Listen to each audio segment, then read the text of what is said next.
दोस्तों नमस्कार, मैं राज कपूर। आप देख रहे हैं खबर दस्तक। पश्चिम बंगाल विधानसभा चुनाव के नतीजे आए 48 घंटे भी नहीं बीते हैं और खबर आ रही है कि पश्चिम बंगाल में जो हिंसा का दौर पिछली सरकारों में देखा जाता था, वैसा ही हिंसा का दौर भारतीय जनता पार्टी की प्रचंड बहुमत आने के बाद भी देखा जा रहा है। और एक बड़ी खबर आ रही है कि भारतीय जनता पार्टी पश्चिम बंगाल के बड़े नेता शुभेंदु अधिकारी की पीएस की जान ले ली गई है। चुनाव बाद हुए हिंसा में पश्चिम बंगाल के भारतीय जनता पार्टी के सबसे बड़े नेता, जो पहले तृणमूल कांग्रेस में थे, शुभेंदु अधिकारी के पीएस की चुनावी हिंसा में जान ले ली गई है। इस मुद्दे पर बातचीत करने के लिए हमारे साथ मौजूद हैं आलोक पाठक सर।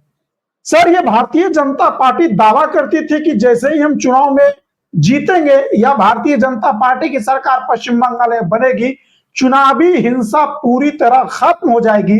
लेकिन ये क्या, उनके ही नेता, सबसे बड़े नेता के पीएस की जो जान ली गई है, इसे आप किस तरह से देखते हैं? देखिए राज कपूर जी, दो चीजों को देखना पड़ेगा।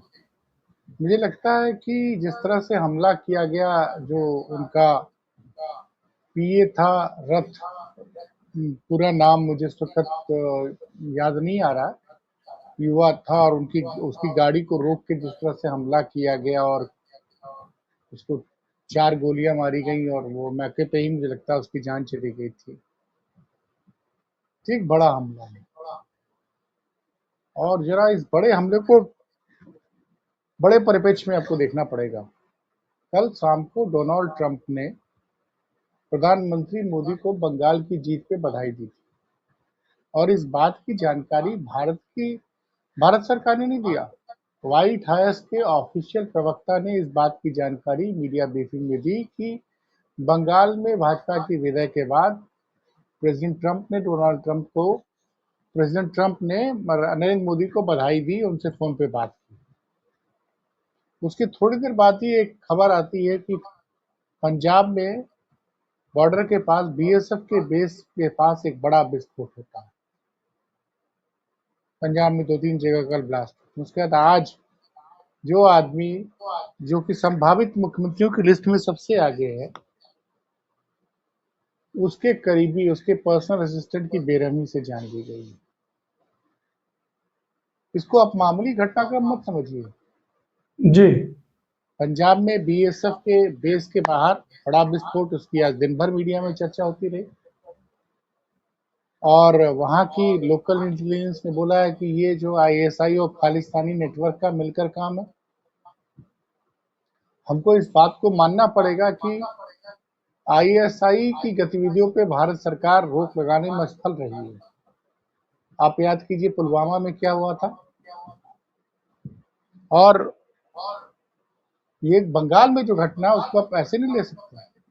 आज ही यूपी एटीएस ने 2 लोगों को गिरफ्तार किया है, जो कि पाकिस्तान के आतंकी संगठन से जुड़े हुए थे। एक बाराबंकी का लड़का है, एक मुस्लिम लड़का, और एक ब्राह्मण लड़का है गोरखपुर का। जी। तो तमाम चीजें जो सामने आ रही हैं, ये बड़ी चौंकाने वाली बात है। और बंगाल में अभी फिलहाल भारतीय जनता पार्टी का मुख्यमंत्री नहीं बना है। जी। अभी तो वहां पे सब कुछ चुनाव आयोग देख रहा है। तो ये बड़ी घटना है, और बंगाल के बारे में कुछ बड़े ही ऐसी जानकारियां जो आज तक नहीं आई थी। आप हम्म। विश्वास कर सकते हैं कि पुलिस में संविदा पे सिपाही रखे जाएंगे, हम्म। लेकिन बंगाल में पुलिसकर्मी बहुत कम है। संविदा पे वहां पुलिसकर्मी रखे जाते थे। संविदा ये तो पे? हाँ, और ये नीली वर्दी पहनते थे, और ये स्थानीय विधायक को रिपोर्ट किया करते थे। ये जानकारी आप सोचिए कि मीडिया पे कितना कंट्रोल था। मतलब हमारी मीडिया जो है सिर्फ तथ्यात्मक बात करती ही नहीं है। और शुभेंदु अधिकारी के जिस पीए की हत्या भी हमेशा शुभेंदु अधिकारी के साथ घूमता था, रहता था। तो कहीं ऐसा तो नहीं कि शुभेंदु अधिकारी की जान लेने वो लोग आए थे? बड़ी घटना है। और मैंने आज मीडिया रिपोर्ट से सुना था कि अमित शाह आज ही रात को बंगाल पहुंचने वाले थे। जिस तरह की तस्वीरें बंगाल में आई हैं भारतीय जनता पार्टी के जीत के बाद, वो बड़ी चिंताजनक तस्वीरें हैं। बंगाल में तस्वीर आई थी कि वहां टीएमसी के एक ऑफिस से बुलडोजर चल गया था। जी। अब तक जो अधिकृत सूत्रों के जरिए सूचना आ रही है कि वहां 5 लोगों की जान गई, जिसमें 3 बीजेपी के कार्यकर्ता हैं और 2 टीएमसी के कार्यकर्ता हैं। और बड़ी संख्या में केंद्रीय बल वहां पे है, लेकिन केंद्रीय बल जहां पे बवाल होगा वहां आप भेज सकते हैं, लेकिन day to day law and order maintain करना तो स्थानीय पुलिस का काम होता है।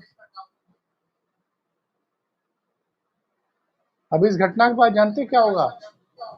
हर बड़े नेता का जिसको सिक्योरिटी थ्रेट है, उसकी काफिले की सारी गाड़ियों में होगा कि उनकी बुलेट प्रूफ सारी गाड़ियां होनी चाहिए। अच्छा। आप समझ रहे हैं ना? शुभेंदु अधिकारी को वास्तव में उनको वैसे सिक्योरिटी कवर मिला होगा बंगाल में, मान नहीं सकता, क्योंकि विपक्ष के नेता है तो उनको सिक्योरिटी कवर तो मिला ही होगा। और जेड कैटेगरी या वाई कैटेगरी की सुरक्षा होगी। और मैं आपको बताऊं कि आज मैंने बंगाल में बहुत से लोगों की बात की जी।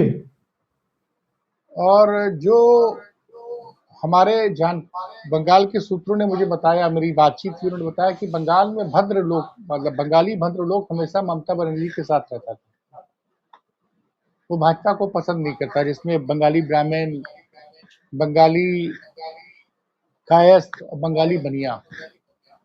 लेकिन बंगाल में 2 साल पहले एक आरजीकर मेडिकल कॉलेज में एक महिला की, बड़ी डॉक्टर जो वहां से एमडी कर रही थी, उसकी बड़ी बेरहमी से जान ले ली गई। उस मामले में बंगाल के जो एलीट क्लास है वो 2-3 महीनों तक सड़कों पे था। जी। और उसके बाद धीरे धीरे लॉ एंड ऑर्डर पे पकड़ ममता बनर्जी की कमजोर होती गई। कई चौंकाने वाली जानकारियां आ रही हैं कि जहांगीर जो बंदा है, जो इस बार फाल्टा से चुनाव लड़ रहा था, उसके खिलाफ कहीं मुकदमा ही नहीं दर्ज होता था। वो एक तरह से अपना शासन चलाता था 24 परगना जिले में। तो बंगाल को भाजपा जो कह रही है हम बदला लेने नहीं, बदलने आए हैं, इतना आसान नहीं होगा, क्योंकि ये बड़ी चौंकाने वाली जानकारी है कि आप पुलिसिंग का काम कभी आउटसोर्स होता ही नहीं है ना। और ये जो आउटसोर्सिंग वाले पुलिस वाले थे, वो स्थानीय विधायक को रिपोर्ट किया करते थे। तब बताइए। तो सर सवाल ये है कि जिस तरह से नई जानकारियां अब आ रही है भारतीय जनता पार्टी की चुनाव जीतने के बाद की पुलिस का काम आउटसोर्सिंग से होता था, तो क्या इस तरह की कई और परतें खुल सकती है पश्चिम बंगाल के बारे में, जिनसे वहां की कानून व्यवस्था चौपट थी? भाई देखिए, ऐसा नहीं कि हर पुलिसकर्मी आउटसोर्स होता है, लेकिन 2 तरह के पुलिस वाले वहां थे। एक तो बंगाल पुलिस सफेद कपड़ा पहनती है, आप जानते हैं, उनकी व्हाइट ड्रेस होती है। तो ये एक चुनौती है गृह मंत्री अमित शाह के लिए, और अपराधियों ने एक बड़ी चुनौती दे दी है। नहीं, इसको आप सर एक चीज बताइए कि भारतीय जनता पार्टी को प्रचंड बहुमत पश्चिम बंगाल के चुनावों में मिला है, लेकिन ममता बनर्जी जो है वो हार मानने को तैयार नहीं है। उस रिजल्ट को कह रही है कि वो हम हारे नहीं है, नैतिक रूप से भारतीय जनता पार्टी हारी है। और जो एक मैसेज देना चाहती है अपने समर्थकों के बीच में कि हमारे जो विधायक हैं सदन में जीत के आएंगे तो वो काला कपड़ा पहन के आएंगे और हम इस्तीफा नहीं देंगे। तो क्या पश्चिम बंगाल में जो तृणमूल कांग्रेस के समर्थक हैं, ममता बनर्जी के इन तेवरों से, इन बागी जो कहते हैं कि जो रुख अख्तियार किया ममता बनर्जी ने, कहीं उससे उत्साहित तो नहीं है? और इस उत्साह का खामियाजा पश्चिम बंगाल की जनता को तो नहीं भुगतना पड़ेगा, जो नहीं, आम जनता है? पहली बात तो समझिए, आज ममता बनर्जी ने विधायकों की मीटिंग बुलाई थी जी। 80 में से 2 दर्जन विधायक भी नहीं पहुंचे, और तमाम विधायकों ने खुल के कहा है कि पार्टी की हार का बड़ा कारण सत्ता के शीर्ष नेतृत्व का अहंकार रहा।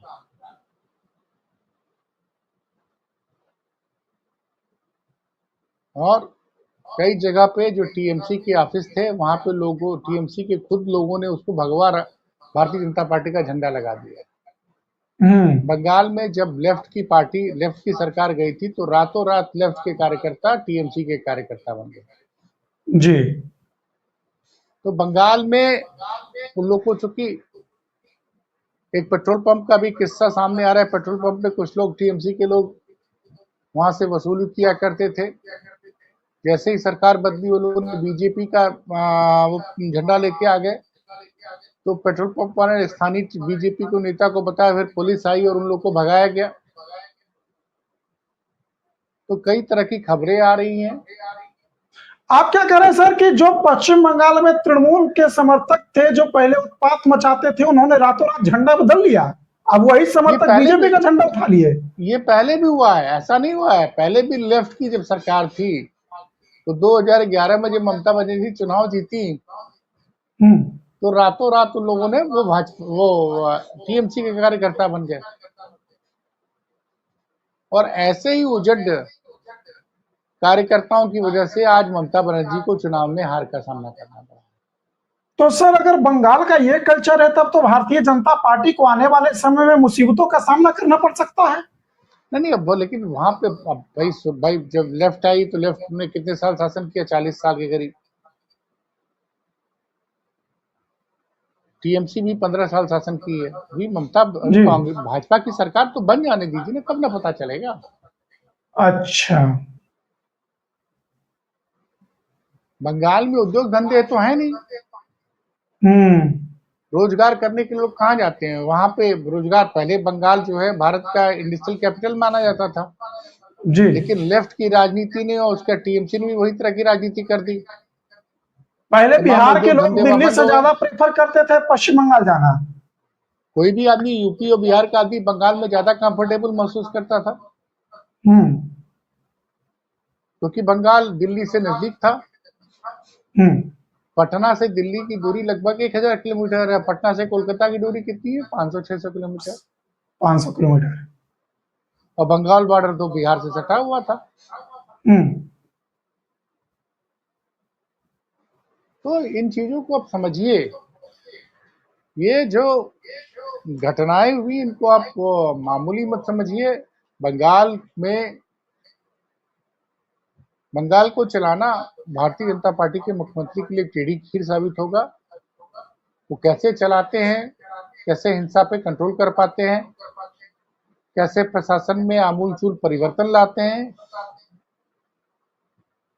ये सब देखने वाली बातें होंगी।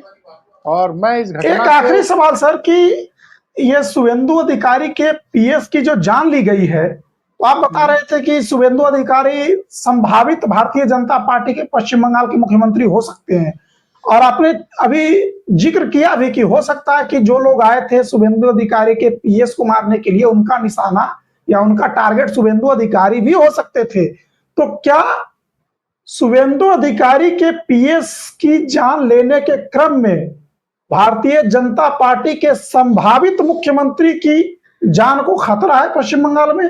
नहीं, बिल्कुल खतरा। उन्होंने ममता बनर्जी को 2-2 बार हराया है, ऐसा